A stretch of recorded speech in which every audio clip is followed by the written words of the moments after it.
Hey, what's up guys? Prepared Guy here once again. In case there was any doubt in your mind, today we are doing the bag picks video for, guess what? A flashlight. I know you guys are having trouble figuring out what was going on. But yes, so today we're picking a flashlight that's gonna go in my get home bag. And you guys are gonna help me pick out a flashlight. Of course, there's a lot of flashlights that are definitely not going at this, just for show. But many of these flashlights are great. Many of them are trash. So what are we looking for in a get home bag flashlight? Clearly, we might end up in a situation where we're hiking through the woods to avoid a roadblock, to avoid any kind of situation. There could have been an earthquake. There could have been a terrorist act. Something could have gone wrong on your way home.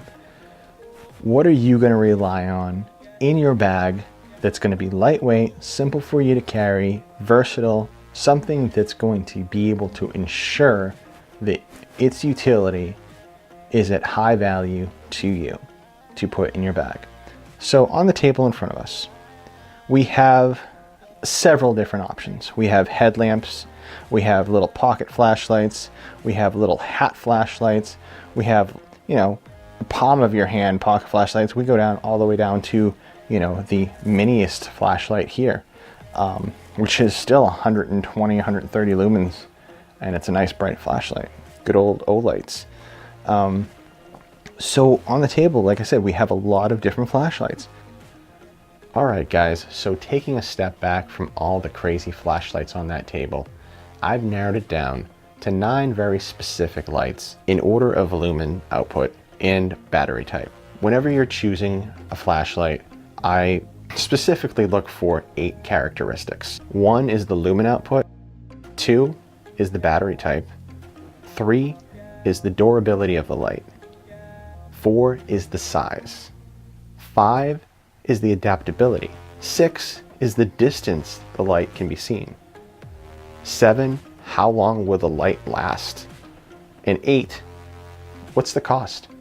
So looking at lumen output, when you're putting a bag together for get home, I would not want to put anything under 500 lumens in my bag, for the basic fact that you're going to be running into situations where you're going to have to look into a field or down a path or down a trail of some type.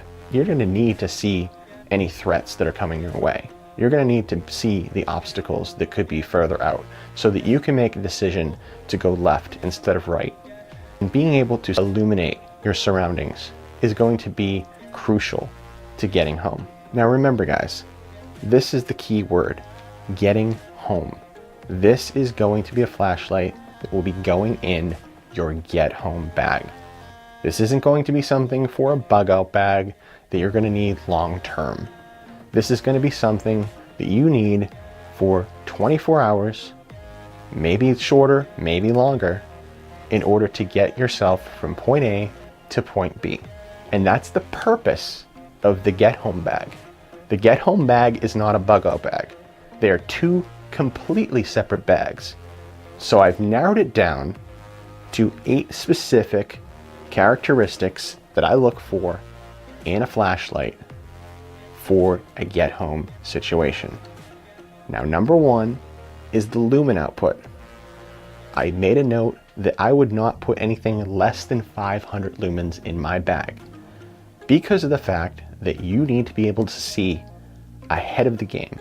You need to be able to decide, should I go left or right? Should I go back? Is that something dangerous ahead of me, or is that something that's non-threatening? You need to be able to see. Our vision as a species for survival is based on light. And if you can't see your threats, then you're as good as dead. Now on the table in front of me, I have flashlights that go and range anywhere from 75 lumens to 12,000 lumens. What goes in my bag will be decided by you.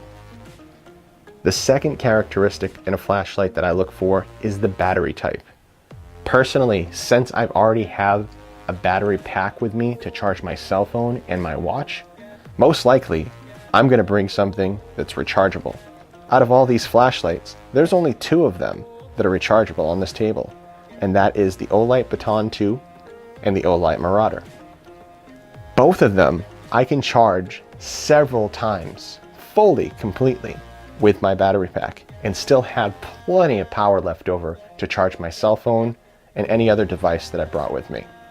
But some of you like to go with standard, easy to find batteries. And so that's going to give you different types of options for lumen outputs. And don't get me wrong, there's several flashlights out there that you could use, but a lot of them, to get a higher lumen output, are going to take way more batteries. For instance, this flashlight's 100 lumens, this flashlight's 150, this one is 250, this one is 500, so is this one. This one's 1,000, and this one's 12,000. Ironically, the flashlight on the table that takes the most batteries is this headlamp, and that's only going to give you 200 lumens of light, as opposed to this Olight M1T Raider that's 500 lumens and only takes 1 battery. So you're going to really need to think about the weight of the batteries, ease of access to the batteries, and the practicality of the battery. Are you going to be able to use these batteries and anything else that you brought with you? There's a lot of factors to think about.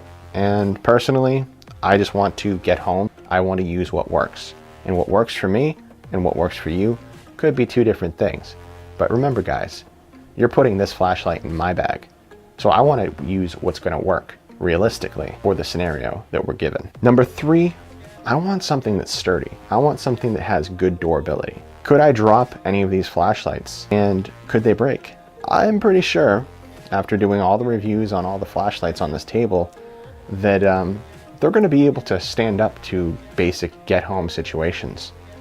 I've dropped several of these flashlights already, and to be honest with you, the only one I haven't dropped is the $300 Olight Marauder.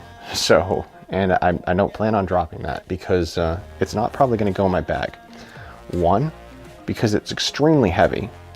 Yes, it does make up for its weight and the fact that the battery life is very long and the lumen output is ridiculous. And sure, I'm going to be able to really get the job done with that, but is it practical to keep in my get-home bag? I'm probably not going to need something that overkill. Which brings us to our next requirement on the list, number 4, size. Is the flashlight worth its weight in lumens? Is the flashlight too big? Is it too small? Or is it just right? I don't mind having a flashlight that takes a few extra batteries, but 3 batteries for something that's only 200 lumens, that's a lot of batteries. Now I have 2 of these flashlights up here. This has 2 settings. They're both 500 lumens. And you have to do it really quick. And then another like 12 lumens or 5 lumens, I'm not sure. And then you have this flashlight that has 500 lumens as well, and a few different other settings, and a locking mechanism. Yeah, it's got a couple extra bells and whistles. Is it worth 2 batteries compared to 1 battery? I could use this to its full capacity, completely drain it, and still not need 2 batteries. So if I run out of power for this flashlight, it's only going to take 1 battery to replenish that power. For this one, I'm going to need 2 extra batteries on top of it. Should I omit the weight and go ahead and take 3 or 4 batteries with this one and have power for the entire walk home? That's something to think about. That's something to consider. And next on our list is the adaptability of the flashlight. Will your flashlight be able to adapt to your situations? I need something well-rounded. Of course, you know, there's flashlights like this with 75 lumens, and then it has an extra little red light on it.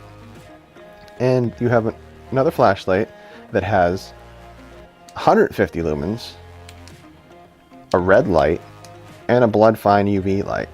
Now, that's a bunch of extra features, and it's a really sturdy aircraft aluminum flashlight. So it's sturdy, it has a reasonable amount of lumens, and it only takes 1 AA battery. So that's something to consider as well. I want to be able to adjust my flashlight to my needs. And, you know, this flashlight does that as well. I have several different outputs on here. There's 3 outputs and a strobe. And it also has a locking mechanism so you don't accidentally turn it on in your bag as well. So that's something to consider. But with the Olight Baton 2, I have the ability to put it on a low setting, a higher setting, an even higher setting, and a strobe. So, you know, and it's rechargeable, and I can use it as a headlamp. That's one hell of a rounded out flashlight. I mean, considering the fact that it is sturdy, it's rechargeable, it's small, so I'm not going to weigh myself down. It's smaller and brighter than all these other flashlights, and its adaptability, basically, minus being able to change colors, it's got all the bells and whistles. Another thing I want to consider, and that's number 6, is the distance. How far can I throw my lumens? All these have different designs for the lenses and the bulbs, and most of them go reasonably long distance. Now, if I was going to bring one flashlight with me that had a higher lumen output, that could shoot a beam a long distance, that's rechargeable, that would fit in my bag easy, that has good adaptability, out of all these lights so far, a winner again is the Olight Baton 2. So that fits into my category as well. So for adaptability, distance, size, durability, battery type, and lumen output, the Baton 2 is winning so far in my estimation. Which brings me to number 7. How long does the battery last on any of these flashlights? As you know, with most flashlights, especially these new LED ones, they usually stay relatively bright for the most part.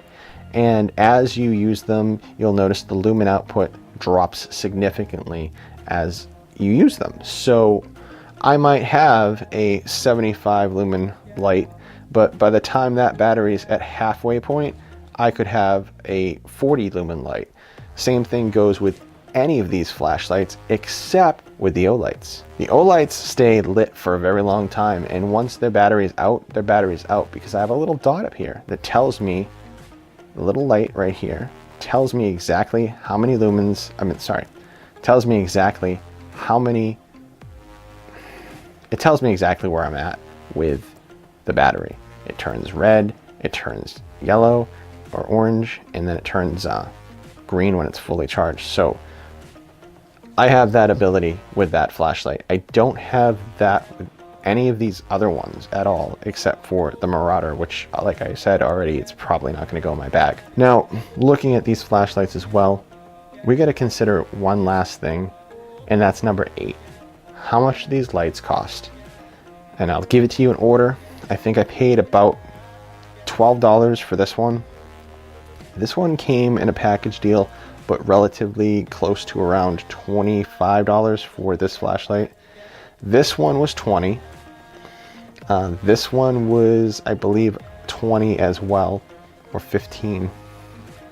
I'm not sure how much these go for. I think they went for around $30 or $40 on the Olight site. And this one I paid around $30 for, sorry, at Walmart. These go for around $65, and these go for around $270. These go for about $28.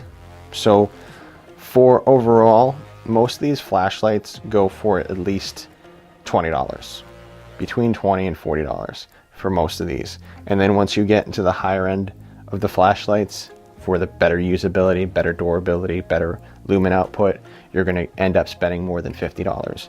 So considering all that information, looking at all the flashlights, noting their outputs, 75 lumens, 100 lumens, 150 lumens, 250 lumens, 500 lumens, 500 lumens, 1,000 lumens, 12,000 lumens, and 200 lumens. Which one do you guys think I should put in my bag to get home? Remember, guys, I'm going to repeat this once again. This is just to get from point A to point B And I need it to last for at least 24 hours. I don't want to bring a ton of extra backup batteries. I don't want to not be able to see where I'm going. And I want something that's versatile. And I want to be able to accidentally drop it and not have it fall to pieces. So this has been the Prepared Guy. Thank you guys for watching this video. And if you haven't already subscribed to my channel, please do, because we are putting this bag together at the end of this series of the bag pick series. And it's going to be pretty cool because it's not my doing. This is you guys. This is you guys helping me put together an awesome get home bag. And I hope you guys enjoyed this video. Don't forget to like, comment, and subscribe. Until next time, stay prepared.